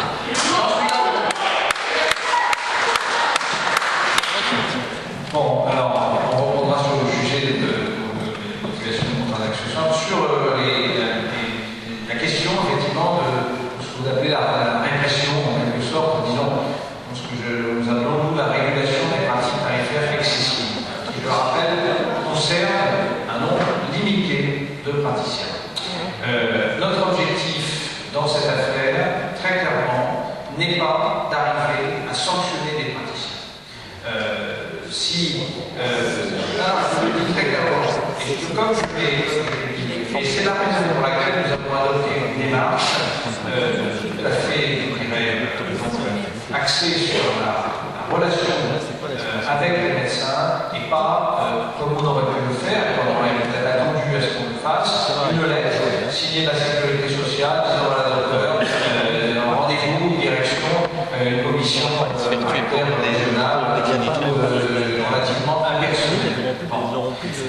L'objectif donc de suivi, je le dis très clairement, c'est d'infléchir les comportements tarifaires pour ceux qui sont, je dirais, très décalés par rapport à ceux de nos confrères et qui aujourd'hui sont effectivement un point d'appui pour interpeller la profession par rapport à des situations, qui sont jugées par ceux qui, ont à financer la partie de reste à charge, difficile à supporter. Donc voilà la démarche qu'on a prise. Je ne vous cache pas que moins on a de praticiens concernés par des commissions paritaires régionales, et mieux on se porte, parce que ça veut dire que plus on a réussi à trouver des accords et des infléchissements qui, sans être déraisonnables, tiennent néanmoins compte d'une situation qui n'est pas toujours simple aujourd'hui au niveau économique. Alors, pour ce qui est de la question, j'espérais que les motivations étaient relativement claires. C'est clair, ce qui est clair pour nous, c'est que la situation de crise économique qui aujourd'hui caractérise la France, ça fait 2 années qu'on a zéro croissance. On le veut ou non, c'est une réalité. Et vous le savez vraisemblablement, puisque vous voyez là de nombreuses personnes. Cette réalité-là fait que, la partie qui reste à la charge des patients est de plus en plus difficile pour eux à financer. Donc, c'est clair que le choix qui a été fait, qui n'est pas un choix simple, c'est effectivement d'essayer de minorer ce reste à charge en augmentant la prise en charge par la sécurité sociale et en tout cas en le réalignant sur ce qui a été fait pour vos collègues du secteur 1. Le contrat d'action a un simple objectif de veiller à ce que cet effort qui soit fait soit principalement se traduit principalement par une diminution des restes à charge. C'est vrai que, disons une chose, le sujet, c'est pas la préoccupation du politique, n'était pas principalement la profession médicale, c'était justement cette situation de reste à charge. C'est ça qui a été l'élément déterminant. Il s'agit effectivement de favoriser, premièrement, la reconnaissance de la part d'activité que vous réalisez pour un certain nombre de patients. Deuxièmement, de veiller à ce que pour ceux qui ont une tarif, raisonnable, il y ait une contrepartie qui soit effectivement, qui permette de diminuer le reste à charge des patients. Je suis désolé, ce n'est pas une méthode, mais je suis obligé de répondre. Je suis obligé de répondre. Je comprends très bien que les patients soient exaspérés d'avoir un reste à charge. Pourquoi? Parce que vous les ponctionnez tous les mois la Sécu, les mutuelles les ponctionnent tous les mois pour leur complémentaire, mais l'argent, vous savez très bien qu'il ne va pas dans les soins, l'argent il est tourné. Et c'est pour ça que Nous, on met en place une mutuelle vertueuse, la médecine libre, c'est pas pour rien. C'est parce qu'on a bien conscience que l'argent, vous en avez besoin, le politique en a besoin. La gauche est financée par les mutuelles, la droite est financée par les assurances. Vous savez très bien que ce trésor augmente. On n'est pas là pour ça ce soir, mais le reste à charge. Le reste à charge, c'est du reste à charge. Mais bien sûr, mais le reste à charge, c'est un faux problème. Parce que si l'argent, c'est le fond du problème. Les gens ont mis l'argent dans leurs soins. L'argent, ils le mettent, ils ont mis la sécu, ils ont mis la mutuelle. Simplement, cet argent ne va pas dans les soins, il ne va pas chez vous, il ne va pas chez moi. Et le patient lui demande encore de l'argent pour être chez nous. Enfin, nous, c'est notre postulat de base. On verra bien si on s'est planté. Tu parlais du reste à charge global, tu parles du reste à charge global, le reste à charge médical, qui est une faible partie effectivement du reste à charge global pour les patients, parce qu'il y a les médicaments, il y a les forfaits hospitaliers qui sont largement supérieurs au reste à charge pour les patients, l'optique, les prothèses dentaires, etc. Donc c'est vrai que les médecins se sentent un peu stigmatisés par cette. Le refus de soins, c'est sur l'auditif et le dentaire. Le refus de soins, c'est vraiment sur l'auditif, le lunette et les dents. Le renoncement aux soins. En gros, c'est 2,5 milliards pour les médecins en général, et les médecins dans les établissements en soins, ça représente 500 millions à peu près, inclus l'hôpital public. Donc c'est vrai que ça fait un peu beaucoup. Et ben on voit bien qu'il faut les règles. C'est là où il y a un lien, si vous voulez, et Je vais répondre on a toutes les questions. La parole était libre, c'était la règle du jeu, donc voilà, on va répondre à toutes les questions. Alors, nous, notre politique, c'est clairement, et nous l'assumons, et je vais dire, les décisions de gestion qui ont été prises pour le faire, que les cotisations sociales et les impôts collectés pour la sécurité sociale doivent d'abord aller au remboursement des soins. C'est la raison pour laquelle nous avons diminué nos effectifs très substantiellement. Fin 2003, donc, il y avait 85 000 personnes dans la sécurité sociale. Aujourd'hui, il y en a 69 000. D'accord ? Et pourtant, on a développé un certain nombre d'activités, on a développé fortement l'Internet, on nous assurait, les conditions de remboursement maintenant sont très largement accessibles. On a mutualisé nos plateaux techniques, on a fait beaucoup d'évolutions. En Ile-de-France, on l'a moins vu, mais sachez que nous avons fusionné 49 organismes dans l'ensemble de la France entre eux pour réduire effectivement nos coûts de gestion qui sont actuellement de l'ordre de 3,5% de nos dépenses. C'est parfait. Et c'est vrai que je me souviens d'ailleurs quand on avait ces débats sur la carte vitale, vous disiez nous ne souhaitons plus faire le travail de la sécurité sociale en fait, en rendant service à nos patients, et on a tiré les conséquences de l'augmentation de la dématérialisation très substantielle. On l'a fait progressivement parce qu'on a une gestion, et nous souhaitons avoir une gestion prévisionnelle de nos emplois. On n'a pas fait de bonne sociale, on a géré ça sur les renouvellements. Et sachez que dans les caisses d'Île-de-France, les directeurs sont là pour témoigner, le taux de remplacement est de 15%. 15%. Donc, clairement, il nous semble que notre vocation est que l'argent que les assurés mettent dans la protection sociale doit d'abord aller au remboursement des soins. Alors, l'élément qui nous caractérise, et c'est vrai que c'est un petit peu différent des régimes complémentaires, c'est que nous prenons en charge d'autant plus les soins que les soins sont lourds. L'hôpital public est pris en charge à 95%. Les médicaments essentiels, très onéreux, sont pris en charge à 100%. Et c'est vrai que parfois, nos assurés ont le sentiment que leur prise en charge diminue alors qu'effectivement elle se concentre.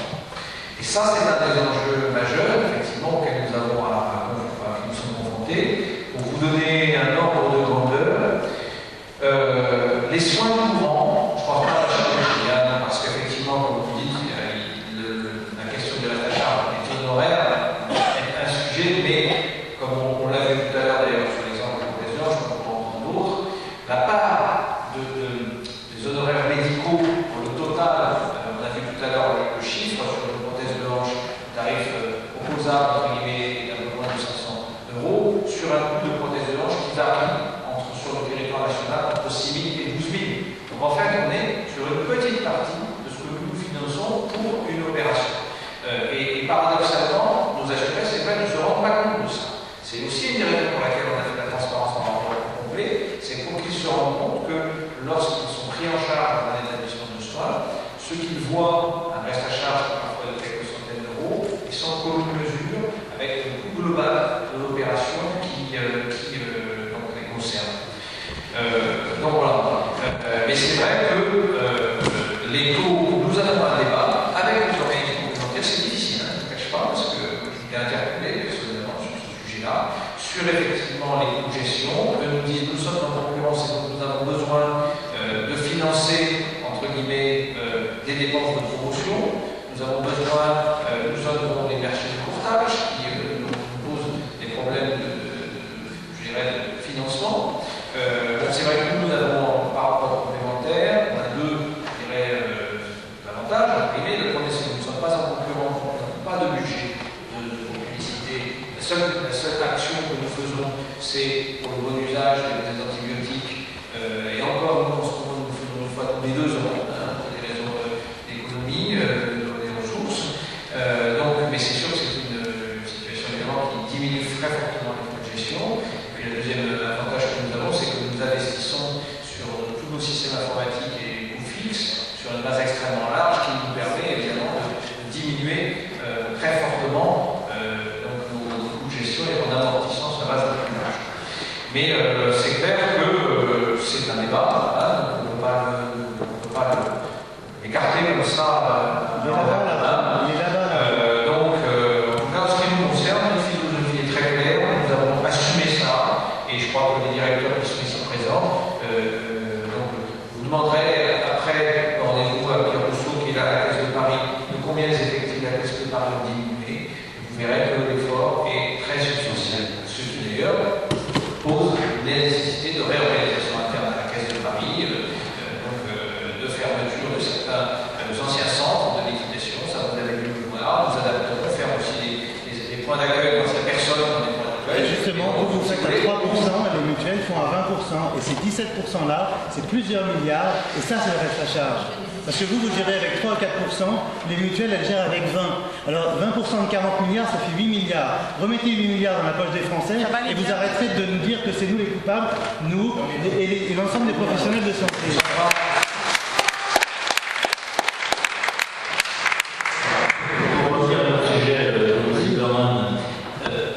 J'ai la chance d'observer ce qui se passe entre d'une part l'assurance maladie, avec lequel on est ni les uns ni les autres dans une confiance aveugle, mais dans une confiance armée, et que lorsqu'on n'est pas d'accord, ils le savent.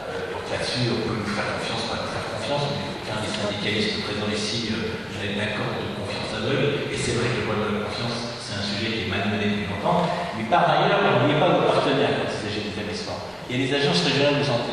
Et moi, au niveau de la commission spécialisée de soins qui remplace le CROSS, c'est ce qui donnait toutes les autorisations de vos établissements pour faire vos actes autorisés, c'est-à-dire tous les lits, la chirurgie, la dialyse, la cancérologie, etc. Vous ne pouvez pas travailler sans autorisation aujourd'hui. Ça n'existe pas.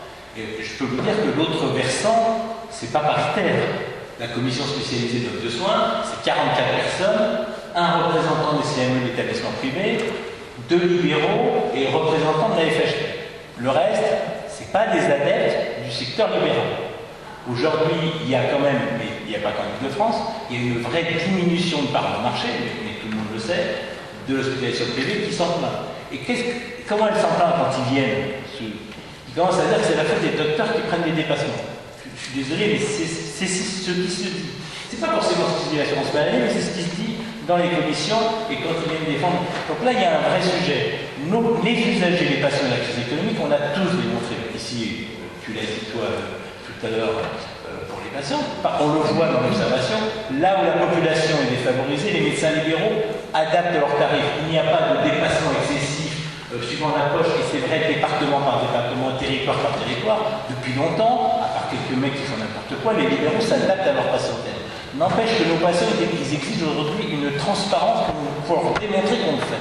Je suis désolé, c'est comme ça que ça se passe. Et quand il y a en compétition, pour la cancérologie notamment, qui est en ce moment en train de se regrouper, parce que la théorie d'aujourd'hui, c'est comme pour les maternités. Vous étiez en train de dire que les maternités, la part de privé, elle a disparu. Enfin, la parole privée a disparu, on l'avait prévu il y a 10 ans, parce que quand on a mis 1, 2 et 3, on a vu tous les 1, et maintenant il reste des 3, et on ne sait pas comment on fait parce qu'il n'y a plus les études publiques. Donc là, pour la cancérologie, c'est pareil. Il ne va plus y avoir que les établissements qui font tout, et les établissements qui font tout, l'arbitrage est en train de se faire aux dépens du privé. Il s'est fait aux dépens de la rythmologie, il s'est fait aussi aux dépens du privé. Et c'est quoi l'argument? L'argument, c'est « Ah, il y a des secteurs 2, c'est pas accessible ». Et notre problème à nous libéraux, c'est de démontrer qu'on est bien en train de recevoir tout le monde. Alors on peut dire, moi je m'en fous, je suis contre tout le monde, j'ai une méfiance en personne, je crois en personne. Ou alors on essaie de trouver des stratégies qui démontrent qu'effectivement on prend tout le monde comme l'a dit le confrère. En plus le bénéfice, on peut en discuter, tout le monde n'est pas d'accord. Ici c'est une réunion de débat. C'est quand même, quand vous allez prendre des patients secteur 1, payer les charges secteur 2 dessus, c'est quand même, avec le déplafonnement, ça devient un peu lourd. Il y a des confrères en province qui prennent des dépassements même ridicules. Il y en a qui, pour avoir leur liberté, préfèrent dépasser de 5% pour avoir la liberté. Je suis tout à fait d'accord pour la liberté. Moi, je suis secteur 2. N'empêche que rendez-vous compte que dans vos établissements, si vous n'avez aucune stratégie pour démontrer que vous prenez bien en vous-même, vous les médecins et pas l'établissement, les patients, tous et tous ceux qui se présentent, les usagers, vous ne les aurez pas avec vous. Et l'arbitrage au niveau de l'autorité de l'État, et ça c'est l'Agence nationale de santé, c'est pas l'assurance maladie, il se fera contre l'établissement privé. Et la différence entre un établissement privé et un établissement public, c'est que pour qu'un établissement privé ferme, il suffit de lui donner une autorisation, il ferme. Dans les établissements publics, on les maintient parce qu'il faut les maintenir, parce que c'est un autre rapport de force en termes sociaux. Donc là, moi je veux bien qu'on parle de tout, mais rendez-vous compte qu'en Ile-de-France, on a un enjeu majeur. Préserver. Ça ne veut pas dire que le cas c'est génial, il y a plein de choses à discuter, ça veut peut-être dire qu'il faut peut-être réfléchir à la stratégie qu'on doit avoir dans nos établissements.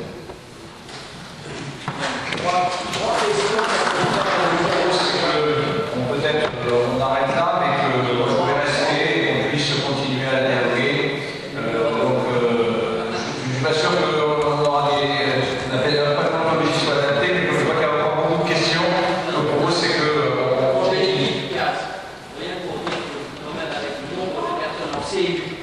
puis l'augmentation des nombres de patients qui vont avoir accès au contrat d'assurance ACS, la population va très largement. On la prenait déjà en secteur 1, celle-là.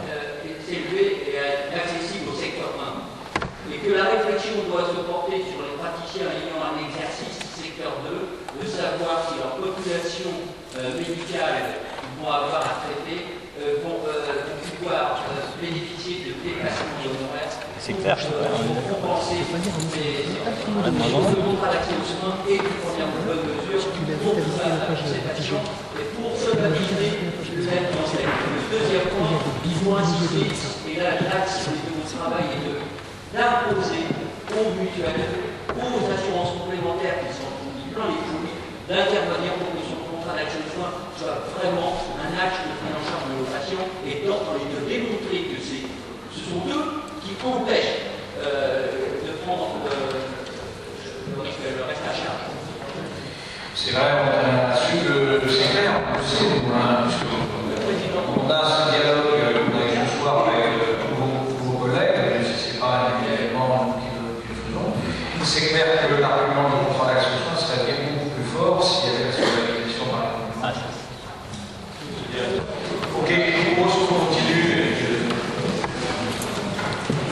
Ok, les chiffres quand même. 2,4 milliards créés pour le pays. 2,4 milliards pour les remplacements de honoraires, 1,6 milliard de restant à charge concernant les honoraires de médecins. On se demande pourquoi on fait. Pourquoi on fait. Et enfin, les 5% des dépasseurs par le bateau. Ce n'est pas c'est vous qui m'avez rajouté, c'est vous qui m'avez rajouté, et on voit comme système. Déjà dans un système qui est déjà très inégalisé, vous êtes sur le fait d'inégalité,